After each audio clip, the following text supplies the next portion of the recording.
Hi, this is Andrea Alexander, and um, I'm a life coach, and my company is called I Remember.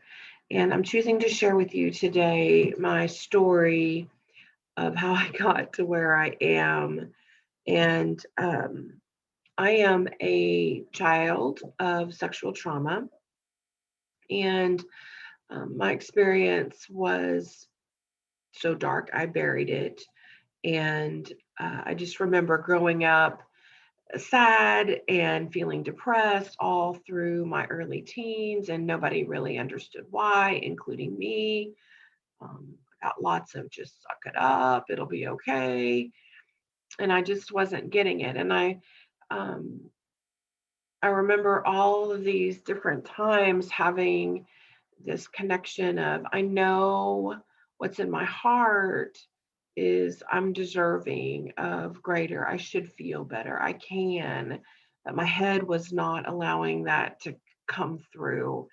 And so sometime in my mid to late teens, I had a feeling that there was trauma, sexual trauma in my body, and yet I couldn't remember anything, so I wasn't able to really do anything with it at that time. And then when I was 20, I had a meditation memory of something that was so dark that I sat bolt right up, and massive amounts of fear in my body and breathing really hard and feeling scared, and yet no memory of what it was. And so at that stage, from age 20 to 45, I spent a good portion of that time in therapy, desiring to discover what really happened in me, because my feeling was if I knew, then I could fix it.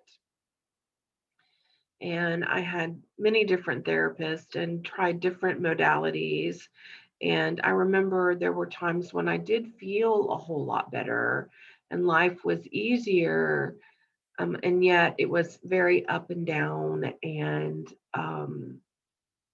still couldn't get to the core of what was creating my experience in life thus far.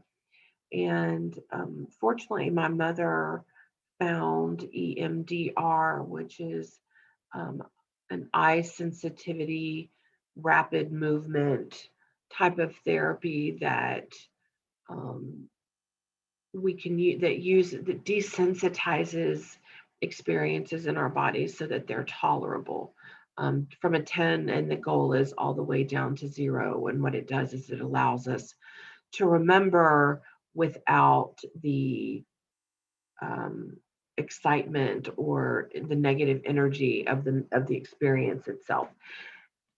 And when so in EMDR, I'd had with my therapist, I was having telling her a story about my wall, and in this story that I was sharing with her, my wall was all the way out, and it had always been closer in. And she asked me, are you keeping things in or keeping things out? And I didn't know at that stage. And so that was my opening for actually going in and asking myself to recover the memories of what happened to me and why I was where I was, and had experienced all these things in my life. And so I did that. I had a discussion with my mother, and we did a deep dive because there were things that persons or things I was unwilling to do or move forward with if I had any. That was just where I was at the time. And so we did, and I began to remember, and it was horrifying. And I remember making agreements with my inner child to give me as much as I required to know that what I was doing was my truth. And yet I wasn't required to remember every single minuscule detail of the things that happened to me. And so after I had this memory, my memories came in, I spent the next year um, being with myself and in pain, and what that did to me and the experiences I had because of how I devalued myself and when I felt my purity, my innocence had been taken from me at such a young age.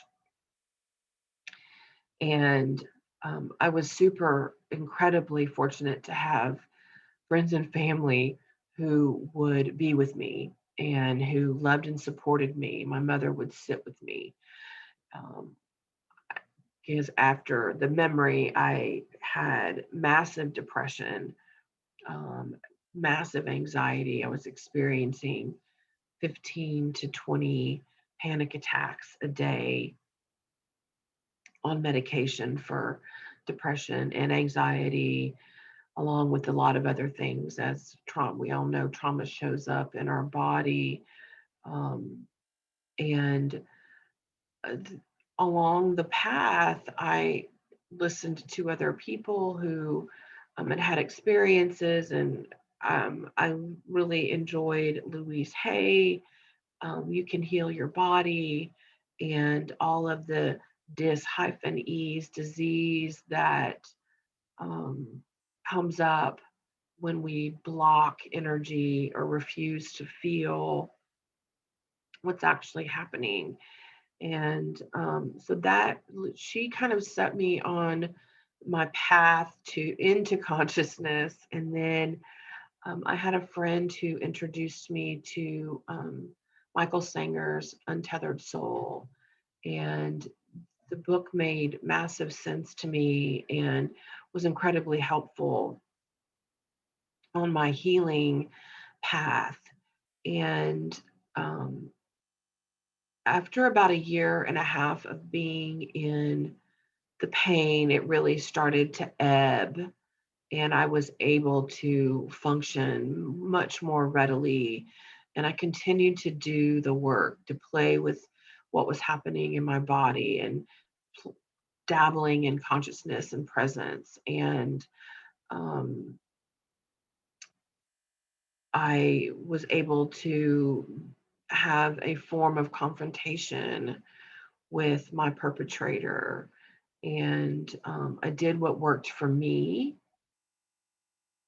And so things were continuing to move along, and there was a lot of healing happening. And still, I was on the boat or on the rocky waters. And because of my love of what was happening with body stuff with Louise Hay, I had seen a class called Sacred Body Language.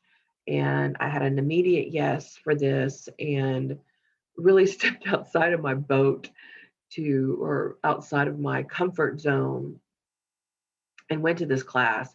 And what I heard was that our body is the messenger of what's happening with our feelings. And um, I had had a lot of body issues as far as pain and aches and skin skin ailments. And so I jumped in and I continued to play in consciousness with the community that I found very helpful and supportive. And I hired a coach, and continued to work through all of these pieces of my experience with childhood sexual trauma, and have walked myself along with a lot of support into um, forgiveness. And the way that I have done this is by um, finding finding me and this and my in the shifting the way that I see my experience. And so, because I was able to um, move myself into my own belief of life is for me, which is what we hear so much in presence, that everything life gives to us is for us. It's a seed of our mission, of why we are here. And um, we are here to hear our heart, and all the things that we have yet to believe about what is in our heart. And my personal experience was, I had a daydream, a memory, whatever you choose to call it, of God, which is my personal belief in great source of power. Yours may be universe or spirit or light, love. But I just heard, remember your purity, Andrea. And I continued to play until I could remember my purity, which is what is in my heart. And so, what I have been able to do is shift the way that I feel about my experience, of my trauma. I am aware that my grandmother, was sexually abused by her father, and the presumption is that some of her sisters were likely abused as well. And we are aware of statistics today that say that at least 1 in 3 women and likely 1 in 4 men have had some experience of sexual trauma.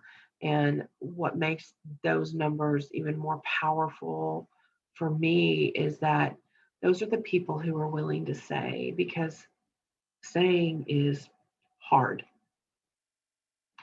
And then those are the people, that have also remembered. And so I imagine that the number is actually so much higher. And what I have been able to do is, because of what I have experienced and what I have learned about myself, the power and the courage that I have already in me, that I get to share the message for so many men and women who have had these experiences but couldn't say or wouldn't say. So I get to be the woman. I get to be the person that speaks for thousands and thousands and possibly millions and millions of people who have yet to speak into their experience. And I'm here to tell you that speaking into your experience is the only thing that will take you through. And when we find and we're able to speak into our experience, we can take ourselves along a path that allows us to shift how we feel. We find the lesson and the blessing in the experience that we've had, no matter how yanky, stanky, and danky they may be. And so, my core message is, life is for you. We are here, um, it, to experience the experiences that we have, because they are seeds of our greater mission and greater purpose. Our greatest weakness shall be our greatest strength. And and we are here to remember. And I say remember because everything that we require is already in us. And all of the experiences are showing up to create that remembering. So we can remember, we can reclaim, and we can embody the truth of who we are. And we come into this world so innocent and so pure and so precious. And these are given strengths that we have, that no one can take from us. But what happens is we have our experiences that take us off course and cause us to forget. And so we can remember and reclaim the truth of who we've always been, who we already are, and re-embody. And I love the word embody, because embody is to come into our own body, which is beautiful in and of itself. And when we embody, it is a belief that is so strong that nothing can take it from us. Nothing can take us off course because we believe so much. And so we are remembering the truth of our heart. We are reclaiming the truth of our heart. And we are embodying the truth of who we already are.